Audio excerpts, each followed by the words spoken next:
प्यारे बच्चों, आज हम लोग डिस्कशन करने जा रहे हैं पिनेकल मेडिकल का जो है फर्स्ट आपका जो है जो पेपर आपका है। ठीक है, तो फिजिक्स का पेपर है बच्चों। 25 क्वेश्चन टोटल आपके आए थे। अच्छा पेपर था, आई होप आपका पेपर अच्छा हुआ होगा। ठीक है, और अगर पेपर नहीं भी अच्छा हुआ है तो बेटा बिल्कुल टेंशन मत लें, आपका ये फर्स्ट पेपर था, ये प्रैक्टिस पेपर था। वैसे बहुत सारे बेटा पेपर हमें करने को मिलेंगे और सीखने को मिलेंगे। ठीक है, तो आप बिल्कुल टेंशन मत लें, उससे देखें आपने कहाँ पर गड़बड़ी करी है और उस गलती को बेटा ना आप थोड़ा-सा मिनिमाइज़ करने की कोशिश करें, इसे इम्प्रूव करें। पेपर इसीलिए बेटा होता है, ठीक है? तो आइए बच्चों डिस्कशन करते हैं हम लोग। तो फर्स्ट क्वेश्चन आपके सामने है फिजिक्स का। लिखा हुआ है which of the following ratio has the dimension of mass. तो इनमें से किसकी जो डायमेंशन है वो ऑप्शन में मास के इक्विवेलेंट है, मतलब मास के इक्वल है। तो आप सब जानते हैं बेटा कि डेंसिटी का जो फॉर्मूला होता है, मास अपॉन क्या होता है? वॉल्यूम। तो मास इक्वल टू हो जाएगा डेंसिटी इनटू वॉल्यूम। और यहाँ पे है वॉल्यूम डिवाइड बाय डेंसिटी, तो बेटा ये तो गलत हो गया आपका, है ना? फर्स्ट ऑप्शन बेटा आपका गलत हो गया।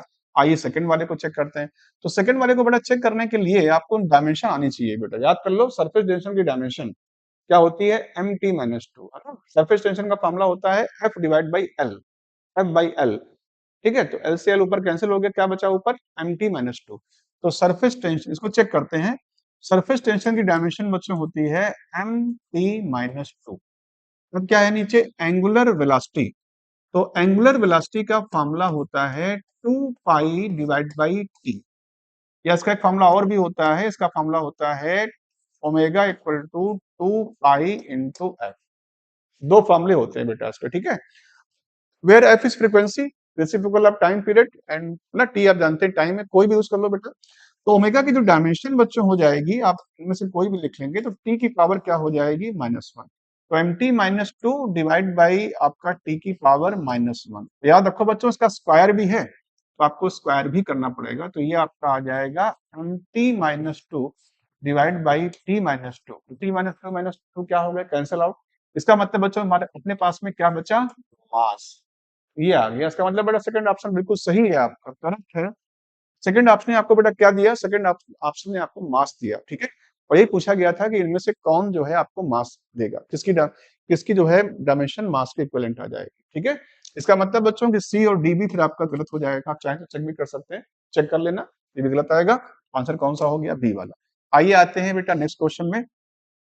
पूछा गया है dimension of universal gravitational constant, यानी कि बेटा कैपिटल जी की डायमेंशन पूछी गई है, ठीक है। तो न्यूटन लॉ ऑफ ग्रेविटेशन जो था, न्यूटन जी ने क्या बताया? अगर दो मास हैं हमारे पास में, एक m1 है, एक मास हमारे पास में क्या है? m2 है।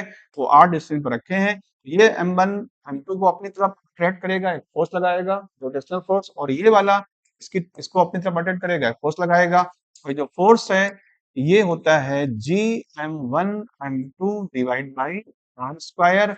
और यहाँ आपसे इस वाले कांस्टेंट की डायमेंशन पूछी गई है सारे बच्चों। तो आप निकाल सकते हैं इसकी डायमेंशन। g इक्वल टू हो जाएगा f into r square divide by m1 into m2।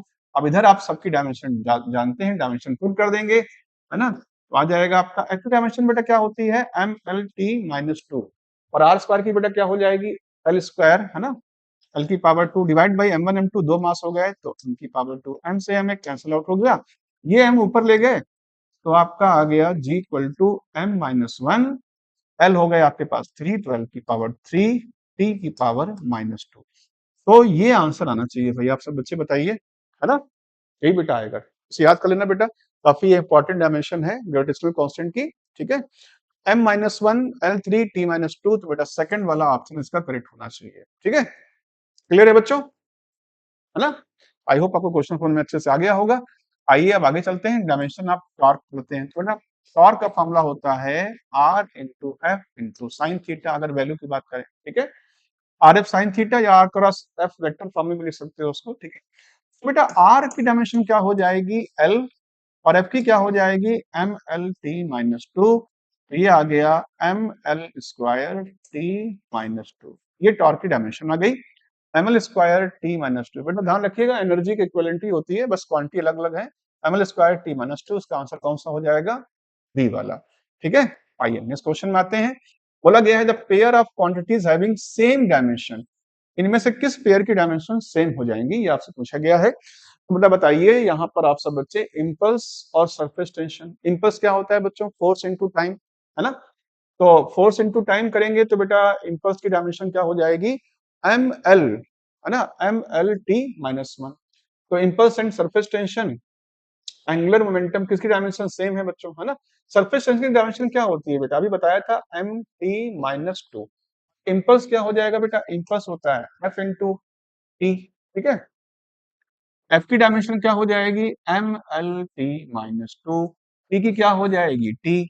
बताइए क्या आ गया, M L T minus one. यानी कि बेटा फर्स्ट ऑप्शन तो आपका सही नहीं है, डायमेंशन इक्वल नहीं आ रही है। ऐसी बेटा एंगुलर मोमेंटम और वर्क चेक कर लेना। एंगुलर मोमेंटम का फॉर्मूला होता है एम वी, है ना, और वर्क का फॉर्मूला बेटा होता है फोर्स इंटू डिस्प्लेसमेंट, ठीक है, फोर्स इंटू डिस्प्लेसमेंट। तो दोनों की डायमेंशन बच्चों अलग अलग आएंगी, ठीक है, ध्यान रखिएगा।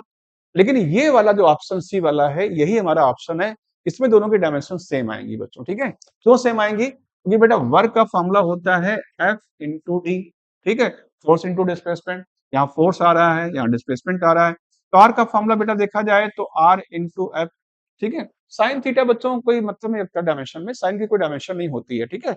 ऐसे यहाँ पे कॉस नहीं लिया बेटा, कोई कॉस की कोई डायमेंशन होती नहीं है, ट्रिग्नोमेट्रिक रेशियो की कोई डायमेंशन नहीं होती है बच्चों, ठीक है। तो बेटा ये भी आर्क एफ एफ है, हालांकि क्वांटिटी अलग अलग है, ये अलग क्वांटिटी है, ये अलग चीज है, आर्क है और ये अलग चीज बच्चों है, फोर्स है। पर मैं डायमेंशन निकालूं तो दोनों की डायमेंशन बच्चों सेम ही आएंगी, M L square T minus two, और इसकी निकालूंगा तो उसकी भी आएगी M L square T minus two. Dimension के पॉइंट ऑफ व्यू से दोनों की डायमेंशन सेम आ रही है, पर फिजिकल क्वांटिटी अलग अलग है। यानी कि ये वाला है कि इसकी डायमेंशन सेम आ सकती है। और यंग्स मॉडुलस बच्चों जानते हैं इसकी डायमेंशन जो होती है वो प्रेशर के इक्विवेलेंट होती है, ठीक है। स्ट्रेस, स्ट्रेस आपका होता है Young's modulus, stress divide by strain. Strain की डायमेंशन होती नहीं है कुछ, और स्ट्रेस की वही होती है जो बेटा प्रेशर की होती है। तो ये प्रेशर तरीके से लिखा हुआ है और ये एनर्जी लिखा हुआ है, तो बेटा इनकी डायमेंशन सेम नहीं हो सकती। तो आंसर कौन सा हो जाएगा, सी वाला। आइए नेक्स्ट क्वेश्चन पे आते हैं, क्वेश्चन नंबर 5 पे आते हैं। Surface tension has the same dimension, surface tension has the same dimension. तो बेटा सरफेस टेंशन की डायमेंशन इनमें किसके इक्विवेलेंट हो जाएगी। सबसे पहले बेटा ध्यान रखो, सरफेस टेंशन की जो डायमेंशन होती है वो एम टी माइनस टू होती है, एम इंटू टी की पावर माइनस टू, ठीक है। तो बेटा इम्पल्स की डायमेंशन अभी निकलवाई थी मैंने, पीछे निकाला था मैंने इम्पल्स की डायमेंशन, आपको याद होगा बेटा। इम्पल्स की डायमेंशन क्या आई थी, M L T minus one. तो इम्पल्स की डायमेंशन बेटा क्या हो गई, M L T minus one, ठीक है। यानी कि ये हमारा ऑप्शन नहीं है। मोमेंटम की बच्चों डायमेंशन तो फॉर्मूला होता है m इंटू वी। m का हो जाएगा m और v का हो जाएगा वेलोसिटी है बेटा एल टी माइनस वन, तो M L T minus one, यानी कि इसका इक्विवेलेंट नहीं है, तो हमारा ये भी ऑप्शन नहीं है। Spring constant, yes spring constant. बेटा स्प्रिंग कांस्टेंट, जब स्प्रिंग को मैं खींचता हूं, एक्सपेंड करता हूं या उसमें कंप्रेस करता हूं, तो मैं बेटा एक फोर्स अप्लाई करना पड़ता है, और मेरे अगेंस्ट स्प्रिंग भी अपना फोर्स लगाता है, और वो फोर्स उसके एक्सटेंशन या उसके कंप्रेशन के डायरेक्टली प्रोपोर्शनल होता है बच्चों, साइन नेगेटिव होता है। तो इतना ध्यान रखो बच्चों, स्प्रिंग का जो फोर्स है उसकी जो वैल्यू की बात करें तो वैल्यू होती है k into x, where k is constant and known as spring constant. तो k इक्वल टू हो जाएगा f डिवाइड बाई x, ठीक है, f डिवाइड बाई x। और f की डायमेंशन बच्चों क्या है, M L T minus two, x की क्या है, l है, l से l कैंसिल हो गया, मुझे क्या मिला, डायमेंशन क्या मिली स्प्रिंग कांस्टेंट की, एम टी माइनस टू। क्या बड़ा मिल गया, एम टी की पावर, यहाँ बेटा माइनस है, एम टी की पावर माइनस टू, ठीक है। तो इसका मतलब बेटा डी वाला जो ऑप्शन है ये बिल्कुल सही है। फ्रीक्वेंसी की डायमेंशन में जो जानते हैं आप क्या होती है, टाइम का रेसिप्रोकल है, टी की पावर बच्चों क्या हो जाएगा, माइनस वन, ठीक है। ये भी नहीं होगा हमारा ऑप्शन, कौन सा हो जाएगा बच्चों, डी वाला। उसका आंसर डी आ गया। चलते हैं नेक्स्ट क्वेश्चन में आते हैं, ठीक है, समझ में आ रहा है। आइए इसमें आते हैं, M L square T minus three, इनमें से किसकी डायमेंशन है। भाई वर्क की तो नहीं हो सकती बेटा, वर्क की क्या होती है, वर्क की होती है M L square T minus two, work तो नहीं हो सकती। पावर चेक करते हैं बच्चों, पावर की डायमेंशन। तो बच्चों पावर का जो फार्मूला होता है आप सब बच्चे जानते हैं, वो क्या होता है, work done divide by time. और वर्क की जो बेटा डायमेंशन होती है वो आपको पता है सब बच्चों को, है ना। वर्क की डायमेंशन आप निकाल सकते हैं, याद भी होती है, M L square T minus two. Time की क्या हो जाएगी, टी, टी ऊपर ले जाएंगे, नेगेटिव पावर बनेगी, नेगेटिव में और एक नेगेटिव उसमें ऐड होगा टू में, है ना। तो ये हो जाएगा फाइनली बच्चों M L square T minus three. ये आपका आंसर आया। पावर की मतलब पावर की डायमेंशन ये आई। देखो बेटा क्या ये डायमेंशन इससे मैच कर रही है, तो बिल्कुल मैच कर रही है। ml square t minus 3। इसका मतलब बेटा ये डायमेंशन इन चारों में से किसके इक्विवेलेंट है? आंसर है पावर के। क्लियर है बच्चों? है ना? आया? चलो आते हैं question number 7। Dimension of coefficient of viscosity. Coefficient of viscosity, तो बच्चों अगर मैं क्या करूं कि एक बड़ा सा मैं ड्रम ले लूं, उसमें मैं लिक्विड डाल दूं, लिक्विड को पानी मान लो, कुछ देर के लिए पानी डाल दूं, फिर मैं ऊपर से एक लोहे की बॉल, आयरन की छोटी सी बेटा बॉल ले लूं, इसकी कितनी रेडियस हो आर, और मैं इसे छोड़ दूं ऊपर से। तो जैसे वो बॉल गिरती है, पानी में जाती है, तो पानी जो लिक्विड है वो एक फोर्स लगाता है बेटा, ठीक है, वेलोसिटी के अपोजिट डायरेक्शन में। और इस फोर्स को बच्चों जो है हम विस्कस फोर्स बोलते हैं। और स्टोक का एक लॉ है बेटा, स्टोक्स लॉ है, उन्होंने बताया था कि फोर्स होता है, इसका एक फॉर्मूला होता है 6 पाई ईटा आर इंटू वी, है ना बेटा। ग्रीक बच्चों, ग्रीक वर्ड है ईटा, कांस्टेंट है।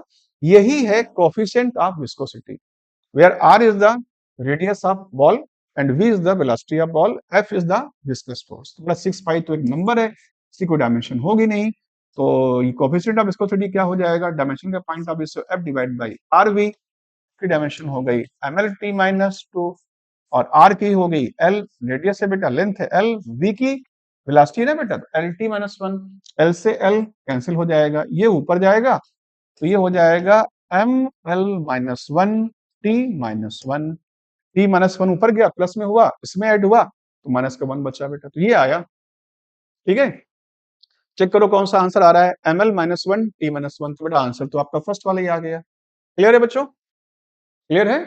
चलो आते हैं नेक्स्ट क्वेश्चन में, क्वेश्चन नंबर 8 पर। ठीक है, दिया हुआ है कि अगर ए की वैल्यू कितनी है, ए एंगल है बेटा, कितना दिया हुआ है 60 डिग्री, तो कह रहे बताओ साइन 2a की वैल्यू कितनी हो जाएगी, साइन 2a की वैल्यू कितनी हो जाएगी। तो प्यारे बच्चों साइन 2a का फॉर्मूला आपको आना चाहिए। साइन 2a का जो फॉर्मूला होता है वो होता है 2 sign a into cos A. आप ए की वैल्यू पुट कर दीजिए, तुरंत आपको आंसर मिल जाएगा। 2 into sine 60 degree into cos 60 degree, angle आपको इनकी वैल्यू पता होनी चाहिए। साइन 60 कितना होता है, √3/2, कॉस 60 कितना होता है 1/2, एक 2 से 2 कैंसिल हो जाएगा, आंसर आ जाएगा √3/2। कोई आंसर है बच्चों √3/2? बिल्कुल है। कौन सा है? फर्स्ट वाला। तो बेटा फर्स्ट वाला आंसर मैच कर गया। क्लियर है बच्चों? चलो चलते हैं नेक्स्ट क्वेश्चन, आते हैं 9 नंबर पे। Number of base SI unit, तो बेटा बेस मतलब फंडामेंटल, तो आपको पता है कि फंडामेंटल क्वांटिटी कितने कितनी होती है 7 बच्चों, ठीक है, 7 फंडामेंटल क्वांटिटी। तो आंसर कौन सा हो जाएगा? बी वाला। ठीक, ठीक है बच्चों। चलो आते हैं नेक्स्ट क्वेश्चन में। कह रहे हैं y इक्वल टू एक्स दिया हुआ है, क्या दिया है? y equal to x.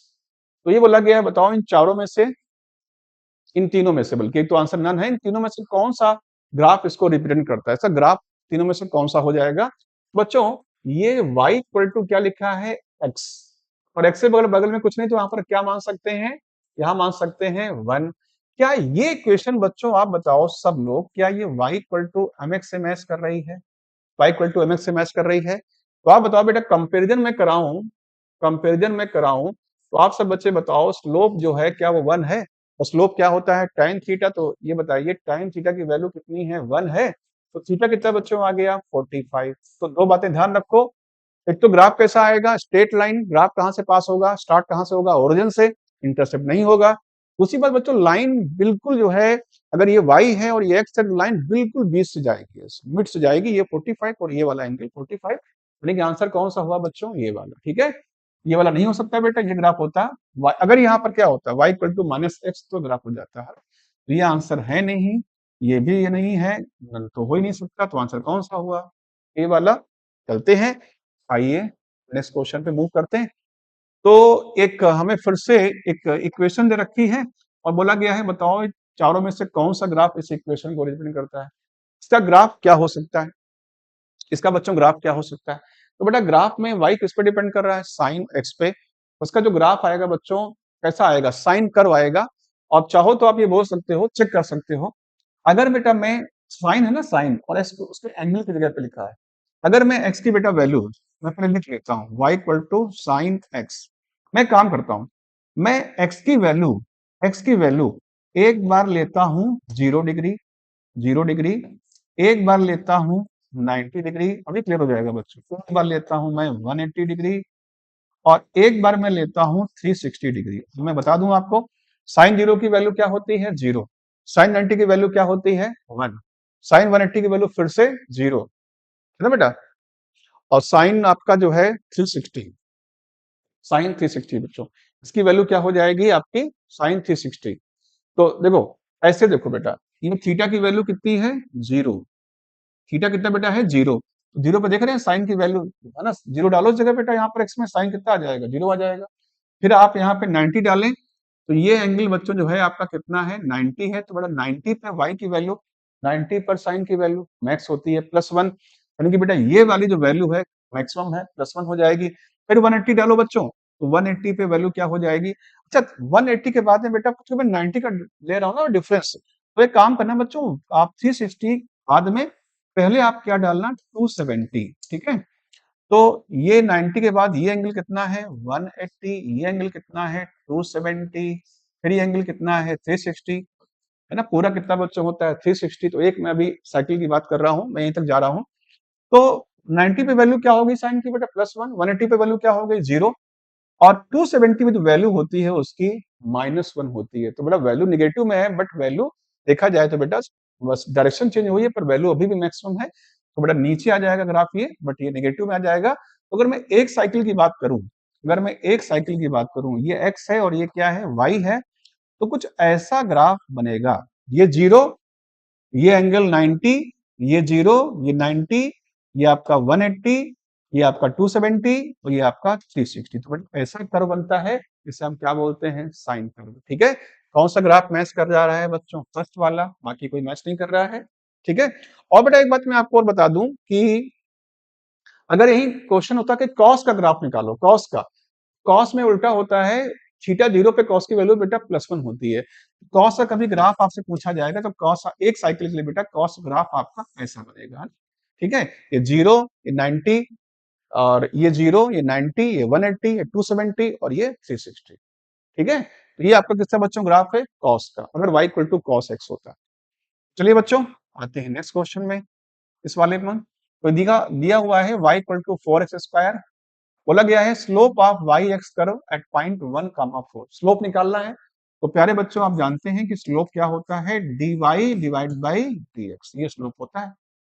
तो करना क्या है बच्चों अपने को कि y इक्वल टू दिया हुआ है ना 4x स्क्वायर, इसको डिफरेंशिएट कर देना है x के रिस्पेक्ट में, तो बेटा ये तो स्लोप गया है ना, इधर क्या है डी बाई डी एक्स, इधर भी करो डी बाई डी एक्स, 4 को बेटा बाहर निकाल लेना, डी बाई डी एक्स आप क्या हो जाएगा एक्स स्क्वायर, कितना आ गया इसका 2x, 2x इंटू 4 कितना हो गया, ये आपका हो गया 8x, ये आपका divide by D x slope है। लेकिन बेटा x कोऑर्डिनेट कितना दिया है आपको 1, तो स्लोप निकालो एट x इक्वल टू 1, तो x की जगह पे 1 डाल दें, 8 आया बेटा, ये आपका स्लोप आया, तो आंसर कौन सा आ गया आपका डी वाला। क्लियर है बच्चों, समझ में आ रहा है बेटा, तो आंसर कौन सा आपका आ गया डी वाला, ठीक है। चलिए नेक्स्ट क्वेश्चन में मूव करते हैं, इस क्वेश्चन पे आते हैं। What is the dimension of velocity, बेटा कितना सिंपल क्वेश्चन है, वेलोसिटी का डायमेंशन बताओ, वेलोसिटी क्या होता है displacement divide by time, displacement की L divide by time, time की टी को ऊपर ले आओ, एल टी माइनस 1, कौन सा आंसर आया फर्स्ट, ठीक है। आइए नेक्स्ट क्वेश्चन पे आते हैं 14 पे। प्लैंक्स कांस्टेंट क्या होता है भाई, प्लैंक्स कांस्टेंट का फॉर्मूला याद रखो, E इक्वल टू होता है h इंटू न्यू, ठीक है बेटा। लाइट पार्टिकल का, लाइट का जो नेचर है वो पार्टिकल नेचर भी है, और पार्टिकल को क्या बोलते हैं फोटॉन, और फोटॉन की जो एनर्जी होती है, ई मतलब एनर्जी, वो होती है न्यू के डायरेक्टली प्रोपोर्शनल। साइन हटाएंगे बेटा कांस्टेंट आ जाएगा, इस कांस्टेंट को ही क्या बोलते हैं प्लैंक्स कांस्टेंट। न्यू क्या है बच्चों फ्रीक्वेंसी, फ्रीक्वेंसी डायमेंशन क्या होगी टी की पावर -1, यानी कि 1 बाई टी की पावर -1। एनर्जी के बच्चों, एनर्जी कोई भी हो, एनर्जी की डायमेंशन ml स्क्वायर t-2 ही होती है, h की आपको निकालनी है, न्यू की क्या हो जाएगी t-1, इसको डिवाइड कर दीजिए, तो h आपका आ जाएगा ml स्क्वायर t-1, ये आया बच्चों, ठीक है। मैं डायमेंशन की बात कर रहा हूँ, डायमेंशन बेटा आपकी ये आई। लेकिन अगर आपको यूनिट निकालनी है, जैसे अपने को बेटा पूछा गया है यूनिट, h इक्वल टू हो जाएगा e डिवाइड बाई न्यू, ये हो जाएगा, और e की क्या होती है जूल, अब न्यू की बेटा क्या हो जाएगी, सेकंड की पावर -1, इसे ऊपर ले आओ तो ये हो जाएगा जूल इंटू सेकंड, ये हो जाएगा, आंसर बी वाला आ जाएगा। और अगर आपको डायमेंशन पूछा जाए, डायमेंशन बेटा ये रही इसकी, ठीक है। चलो आते हैं नेक्स्ट क्वेश्चन पे मूव करते हैं। Which unit is use to measure temperature, कौन सी बेटा में मेजर करते हैं टेम्परेचर मेजर करने के लिए, तो भाई आंसर हो गया केल्विन, है ना बेटा, केल्विन, ठीक है। चलो आते हैं सेकंड वाले पे। तो सेकंड वाला क्या दिया हुआ है, x T equal to 3t², ठीक है, x T equal to 3t², क्या निकालना है, dx बाई डी टी, तो एक्स इक्वल टू दिया है 3t², ठीक है बच्चों।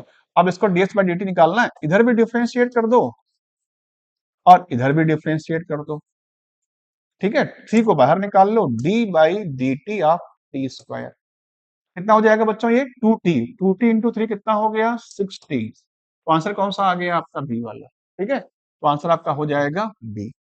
आइए नेक्स्ट क्वेश्चन पे आते हैं 17 में। तो बोला गया है साइन थीटा का डेरिवेटिव निकाल लो, वो भी थीटा के रिस्पेक्ट में, यानी कि डिफरेंशिएट कर दो, इसका डी बाई डी थीटा निकालना है साइन थीटा का। तो साइन थीटा का बेटा डी बाई थीटा क्या हो जाएगा, कॉस थीटा, तो फॉर्मूला ही होता है बेटा, ठीक है। तो आंसर कौन सा बच्चों आ गया, ए वाला, ठीक है। आइए फिर नेक्स्ट क्वेश्चन में आते हैं, क्वेश्चन नंबर आते हैं 18 में। बोला गया है which of the following is a scalar quantity, scalar में केवल क्या होता है बच्चों, मैग्नीट्यूड, है ना। तो ये तो डिस्प्लेसमेंट तो बच्चों वेक्टर है, ये तो अपना आंसर है नहीं, वेलोसिटी वेक्टर है, एक्सेलरेशन भी वेक्टर है, ठीक है। और स्पीड कैसी क्वांटिटी है स्केलर, क्योंकि इसका फॉर्मूला क्या होता है, डिस्टेंस डिवाइड बाय टाइम या लेंथ डिवाइड बाय टाइम, है ना। पक्की बात है बच्चों, डी वाला जो है ऑप्शन अपना करेक्ट है, क्योंकि speed is a scalar quantity.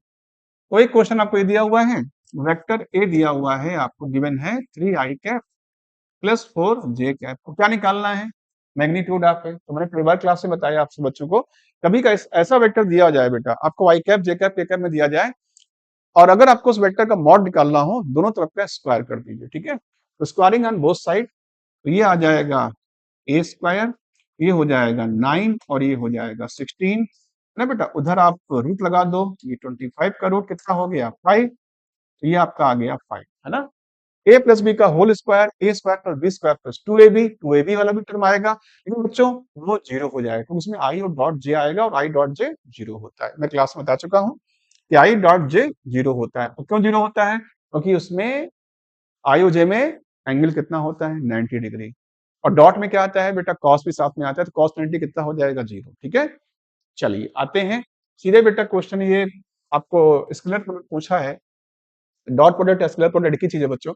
तो हम सब बच्चे जानते हैं कि स्केलर प्रोडक्ट का फॉर्मूला क्या होता है, A dot vector B equal to mod of A into mod of B into cos theta, ठीक है कोई ऐसा कोई ऑप्शन, बिल्कुल है, कौन सा है बच्चों, बी वाला आया बेटा, ठीक है। कौन सा आंसर आया बेटा, बी वाला। चलो आते हैं 21 क्वेश्चन में। वेक्टर ए आपको दिया हुआ है ये, तो आई कैप प्लस सी जे कैप, वेक्टर बी दिया है आपको ये, और आई कैप माइनस 2j कैप, और क्या फाइंड करना है, वेक्टर ए प्लस बी। बेटा यहाँ भी वेक्टर होना चाहिए, यहाँ भी होना चाहिए, तो वेक्टर ए में हमें वेक्टर बी को ऐड करना है, बस आई कैप जे कैप में आंसर निकाल देना है, हमें इसके मॉड पे नहीं जाना है, ठीक है। चलो तो ये हो गया 2i प्लस 4, ये हो गया 6i कैप, 3j में कितना निकल गया 2j कैप, तो बेटा ये केवल बचा j कैप, ये आंसर होना चाहिए ना बेटा, ये आंसर होना चाहिए, क्योंकि हमारा फर्स्ट वाले ऑप्शन से मैच कर रहा है। अच्छा मेरे क्वेश्चन का सब बच्चे जवाब दो, अगर मुझसे पूछते हैं, एक एडिशनल क्वेश्चन मैं बता रहा हूँ, अगर पूछते इसका मॉड निकालो, तो क्या करता मैं, स्क्वायर करके बेटा मैं इधर रूट ले लेता, है ना। 36 का स्क्वायर कितना हो गया 36, इसका स्क्वायर 1, 37 बेटा रूट में आ जाता, अगर पूछा जाता तो, क्योंकि पूछा नहीं गया है। तो बेटा आंसर अभी कौन सा आपका है, ए वाला, ठीक है। चलो तो एक क्वेश्चन बच्चों ये है, cross product of two vector A and B is, cross product का फॉर्मूला सब जानते हैं बच्चे, क्या होता है, A B sine theta into N का, तो आंसर कौन सा हो गया, फर्स्ट वाला, ठीक है, कोई टेंशन की जरूरत नहीं है बच्चों। तो क्रॉस प्रोडक्ट में बच्चों कॉस और टेन ये कॉट नहीं होता है, क्या होता है, साइन। ए का मॉड मैं लिख दे रहा हूं बच्चों, क्रॉस प्रोडक्ट का फॉर्मूला होता है A cross B equal to A का मैग्नीट्यूड इंटू बी का magnitude into sine theta into N cap, क्योंकि बेटा वेक्टर से, दो वेक्टर के मल्टीप्लिकेशन से वेक्टर मिल रहा है, ये चीज बच्चों क्या बताती है, उस वेक्टर का मैग्नीट्यूड, और ये चीज क्या बताती है, डायरेक्शन। क्लियर है, ध्यान रखिएगा, ठीक है। ये मैग्नीट्यूड पूरा और ये डायरेक्शन। तो हो गया बेटा, आंसर कौन सा आ गया, फर्स्ट वाला। चलिए आते हैं क्वेश्चन नंबर 23 पर। 23 क्वेश्चन में क्या बोला गया है कि वेक्टर तुम्हें दिया हुआ है एक equal to 2i cap plus 2j cap, find the unit vector in the direction of A. तो बेटा इस वेक्टर का हमें क्या निकालना है, यूनिट वेक्टर, ठीक है।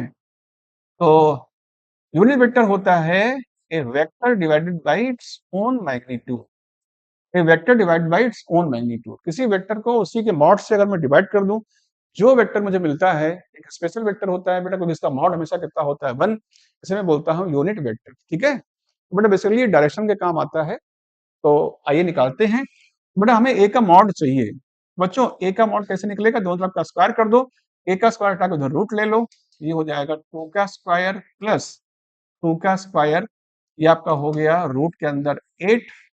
तो वेक्टर ए लिखो यहाँ पे 2i cap plus 2j cap, ए का मॉड √8। आंसर कौन सा हुआ, फर्स्ट वाला, है ना। आई होप आपको ये क्वेश्चन क्लियर हो गया होगा। तो इसका आंसर कौन सा आ जाएगा, फर्स्ट वाला, ए वाला। अब आइए आते हैं क्वेश्चन नंबर 24 पर।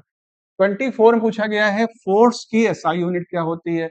वही सब बच्चों को पता है, फोर्स की बेटा एसआई यूनिट क्या होती है ना, KG metre divide by second square. तो आंसर कौन सा हो गया बेटा, बी वाला, है ना, KG metre divide by second square. आइए क्वेश्चन नंबर 25 जो कि लास्ट क्वेश्चन है, उस पे आते हैं। कह रहे हैं which of the following is a fundamental unit, मतलब बेसिक कौन सी है बेटा। न्यूटन बच्चों है नहीं, डिराइव क्वांटिटी है। जूल बेटा एनर्जी की है, डिराइव्ड है। वाट बेटा पावर है, पावर भी डिराइव्ड है बेटा। फंडामेंटल क्वांटिटी पता है आपको 7 होती है ना, मास लेंथ टाइम, मास length time temperature electric current, है ना, ल्यूमिनस इंटेंसिटी, है ना, अमाउंट ऑफ सब्सटेंस। तो बेटा ये जो मीटर है, ये हमारी बच्चों बेस ना, बेस क्वांटिटी है, ठीक है। क्लियर है बच्चों, फंडामेंटल यूनिट है, क्वांटिटी नहीं बेटा, यूनिट है उसकी, लेंथ की बेटा यूनिट है ना, तो फंडामेंटल यूनिट है। तो ये पूछा गया था आपसे। तो बस बेटा इतने क्वेश्चन थे। थैंक यू सो मच बच्चों। तो अगले डिस्कशन में हम लोग मिलते हैं, ठीक है।